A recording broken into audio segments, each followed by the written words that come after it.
San Juan, Puerto Rico. Reuters. Miguel Cruz awoke to the descent of Hurricane Maria on his home on Wednesday morning when the massive storm peeled off most of the roof, sent his belongings flying in all directions, but left intact an icon of Jesus hanging above his bed.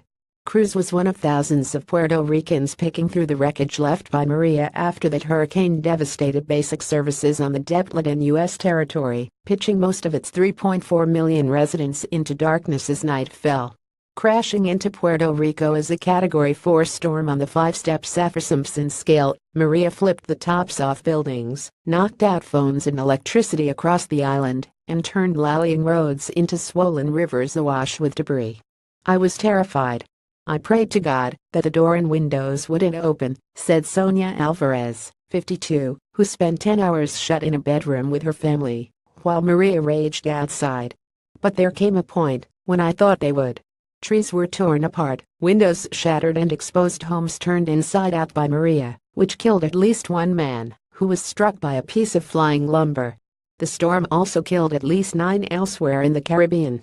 By 11 p.m. EDT 0300 GMT, Maria was drifting away from Puerto Rico.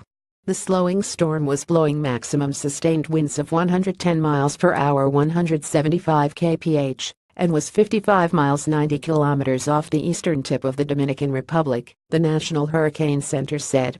The brutal winds left streets in the historic old town of the Puerto Rican capital, San Juan, strewn with rubble, from collapsed balconies to fallen lamp posts and dead birds. Among the most dramatically damaged areas in the capital was La Perla, a small barrio nestled into the steep hill separating the stone walls of old San Juan from the sea.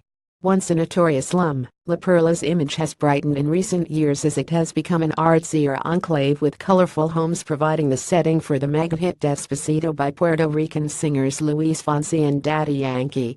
A man runs on the street next to debris and damaged cars after the area was hit by Hurricane Maria in Guayama, Puerto Rico, September 20, 2017.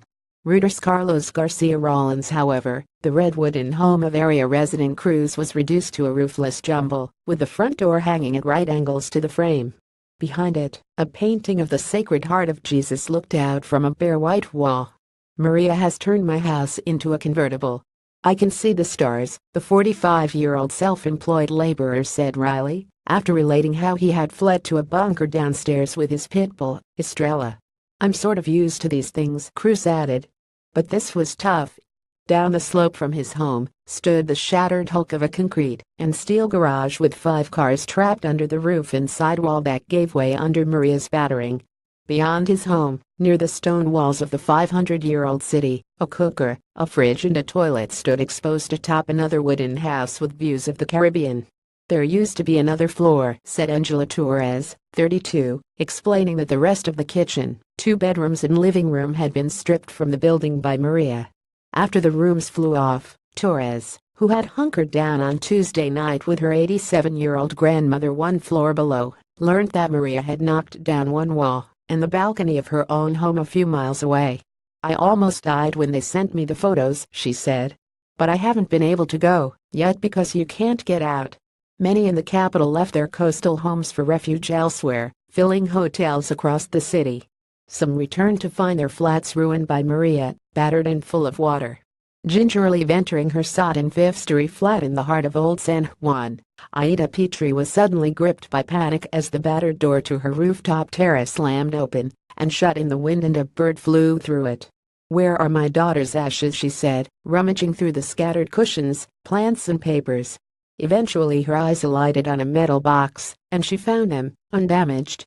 Reporting by Dave Graham, editing by Clarence Fernandez. Or Standards Thompson. Reuters. Trust principles.